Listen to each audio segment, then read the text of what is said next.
Bubur atau bubar? Bubur atau bubar. Kalau kita lama-lama tunggu dia nak bubar, nanti takut nasi jadi bubur. Nasi jadi bubur. Itu masalah satu. Dan perkara pertama saya nak sebut, kalau kita even bubar hari ni, itu bukan jadi satu masalah yang satu perkara yang pelik Cik Mahdi sebab sebelum ini kita dah buat PRU 14 kali. Daripada 14 kali tu tak salah saya ada 5-6 kali yang kita bubar parlimen dalam penggal selepas 4 tahun Yes. Sekarang ni dah 4 tahun lebih. Dah 4 tahun lebih. Dah 4 tahun lebih. So sebenarnya anytime pun kita boleh bubar parlimen. So sebelum ni pun pernah berlaku. Dan sebab kedua ialah sekarang ni apa yang menekan ialah masalah rakyat.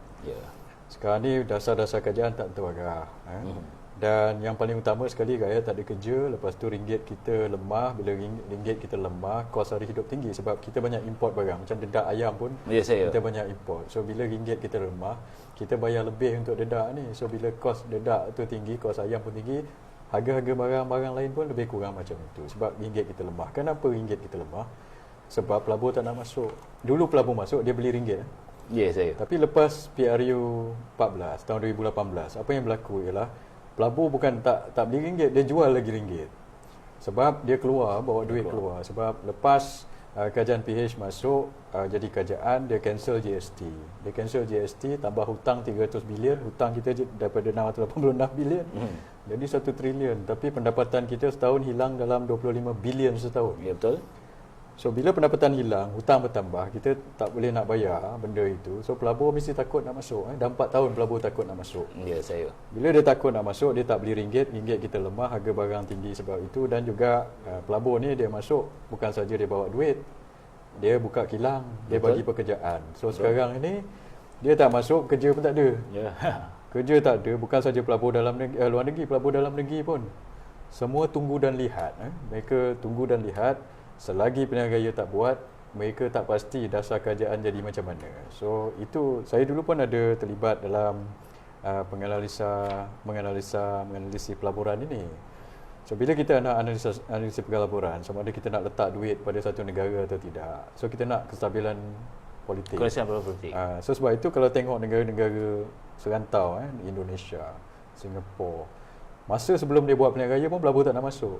Sebab pelabur punya investment horizon tu atau tempoh pelaburan dia tu, dia ada kata 5 tahun. Dia nak tunggu lepas pilihan raya untuk politik stabil baru dia masuk. So sebab itu kita tengok di Indonesia, sebelum pilihan raya pemilu itu di Indonesia pun pelabur tak nak masuk. Tapi lepas Jokowi menang, mencuah-curah pelabur masuk. Sebab dia ada investment horizon 4 tahun. Kita sekarang berada di keadaan pelabur tak nak masuk, dia nak tunggu pilihan raya dulu.